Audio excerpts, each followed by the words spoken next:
Hi friends, welcome to Mathi Foodtube. இன்றைக்கி நம்ம சேனலில் மோர் குழம்பு ரெசிபி தான் பார்க்க போகிறோம். சிலருக்கு மோர் குழம்பு பண்ணும் பொழுது மோர் தனியாக தண்ணி தனியாக சில சமயம் திரிஞ்சு போயிடும்.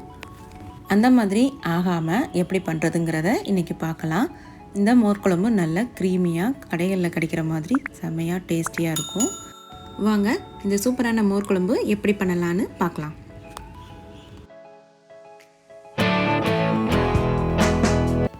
முதல்ல ஒரு சின்ன பவுலில் 1 டீஸ்பூன் துவரம்பருப்பு எடுத்துக்கோங்க. கூடவே பச்சை அரிசி 1 டீஸ்பூன் எடுத்துக்கோங்க. இதை கொஞ்சமாக தண்ணி ஊற்றி நல்லா கழுவிக்கோங்க. இப்போ இதில் கொஞ்சமாக தண்ணி ஊற்றி இதை ஒரு அரை மணி நேரத்துக்கு ஊற வச்சுக்கோங்க. இதுக்கு தயிர் பார்த்திங்கன்னா 150 ml தயிர் வீட்டில் ரெடி பண்ண தயிர் எடுத்துருக்கிறேன். நல்லா புளிப்பான தயிராக இருந்தால் நல்லாயிருக்கும். அதை நல்லா பீட் பண்ணி எடுத்துக்கோங்க. இப்போ ஒரு பேனை சூடு பண்ணிக்கோங்க. இதில் நான் இன்றைக்கி வெள்ளை பூசணிக்காய் சேர்த்துக்கிறேன். நல்லா பெருசு பெருசாக கட் பண்ணி சேர்த்துக்கோங்க. மோர் குழம்பு யூஸ்வலாக பூசணிக்காய் இல்லைனா வெண்டைக்காயில் பண்ணுவாங்க. வெண்டைக்காயில் பண்ணிங்கன்னா லைட்டாக எண்ணெயில் வதக்கிட்டு சேர்த்துக்கணும். இப்போ இதில் ஒரு அரை டீஸ்பூன் மஞ்சள் பொடி சேர்த்துக்கலாம். காய்க்கு தேவையான அளவு உப்பு சேர்த்துக்கோங்க. கொஞ்சமாக தண்ணி சேர்த்துக்கோங்க. இப்போ நம்ம இதை நல்லா கலந்து விட்டுட்டு காய் நல்லா சாஃப்டாக வெந்து வர அளவுக்கு வேக வச்சுக்கணும்.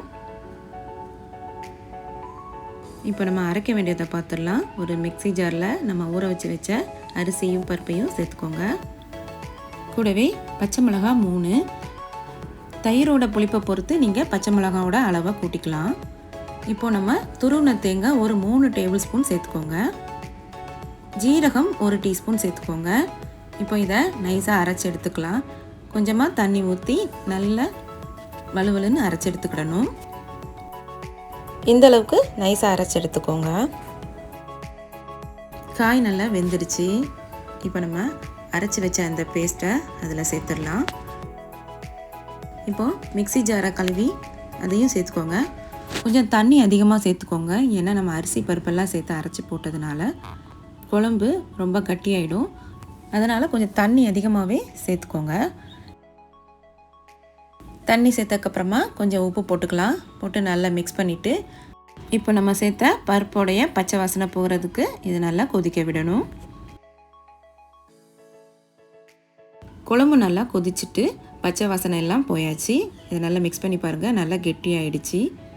இப்போ நம்ம இதை அப்படியே தனியாக எடுத்து வச்சு ஆற விட்டுறணும். குழம்பு சூடாக இருக்கும் பொழுது மோர் கலக்கக்கூடாது. அப்படி மோரை கலந்துட்டிங்கன்னா தனித்தனியாக பிரிஞ்சு வந்துடும்.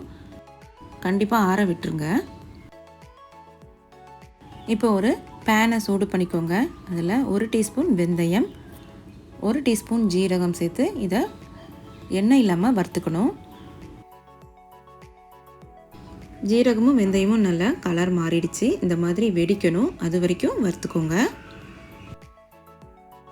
இப்போ இதை உரலுக்கு மாற்றிட்டு நம்ம இதை பவுட்ரு பண்ணிக்கணும். பவுடர் பண்ணியாச்சு. இதை கொஞ்சம் நேரம் அப்படியே இருக்கட்டும். இப்போ குழம்பு நல்லா ஆறிடுச்சு. குழம்பு நல்லா ஆறினக்கப்புறமா தான் நீங்கள் தயிரை நல்லா கடைஞ்சிட்டு அதில் சேர்த்துக்கணும். இப்போ நல்லா கலந்து விட்டுருங்க. தண்ணி எதுவும் சேர்க்காதீங்க. இந்தளவு கெட்டியாக தான் இருக்கணும். இது கொதித்து வரும் பொழுது நமக்கு கொஞ்சம் தண்ணி அதுவே விடும். இப்போ இதை ஸ்லோ ஃப்ளேமில் லேசாக பபிள் வர்ற அளவுக்கு மட்டும் சூடு பண்ணிக்கோங்க. சிம்மில் வச்சு இந்த மாதிரி லேசாக சுற்றிலும் வருது பாருங்கள். இந்த மாதிரி வரணும். இது மாதிரி வந்த உடனேயே நீங்கள் ஸ்டவ் ஆஃப் பண்ணிடலாம். இப்போ நம்ம இடித்து வச்ச அந்த பவுடரை அதில் சேர்த்துடணும். இந்த பொடி தான் கடைகளில் முக்கியமாக சேர்ப்பாங்க. அப்போ தான் நம்மளுக்கு ஹோட்டல் டேஸ்ட்டு கிடைக்கும். இப்போது இதில் தாளித்து ஊற்றணும். இப்போ ஒரு பேனை சூடு பண்ணிக்கோங்க. அதில் தேங்காய் எண்ணெய் 2 டேபிள் ஸ்பூன் சேர்த்துக்கோங்க.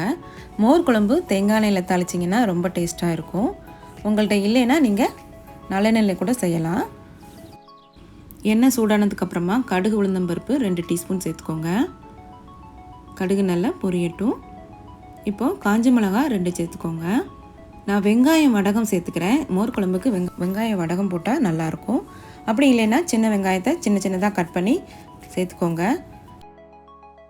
கொஞ்சமாக கருவேப்பிலை சேர்த்துக்கோங்க. நான் வடகம் போட்டதுனால இது சீக்கிரமாகவே வதங்கி வந்துடும். நீங்கள் வெங்காயம் யூஸ் பண்ணிங்கன்னா நல்லா ப்ரௌன் ஆகிற அளவுக்கு வதக்கிக்கோங்க. அப்போ தான் மோர் குழம்புக்கு அது நல்ல டேஸ்ட் கொடுக்கும். இப்போ குழம்புல தாளிச்சத்தை சேர்த்துக்கலாம். நல்லா மிக்ஸ் பண்ணி விட்டுருங்க.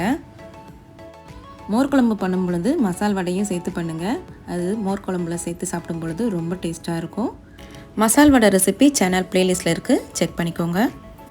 மோர் குழம்பு ரெடி ஆகிடுச்சு. இந்த ரெசிபி உங்களுக்கு யூஸ்ஃபுல்லாக இருந்ததுன்னா எனக்கு கமெண்ட்டில் சொல்லுங்கள். வீடியோ பிடிச்சிருந்தா லைக் பண்ணுங்கள், ஷேர் பண்ணுங்கள். மதி ஃபுட் டிப் சேனலை சப்ஸ்கிரைப் பண்ணிக்கோங்க. இதே மாதிரி ஒரு சூப்பரான ரெசிபியோட நெக்ஸ்ட் வீடியோவில் மீட் பண்ணுறேன். தேங்க்ஸ் ஃபார் வாட்சிங்.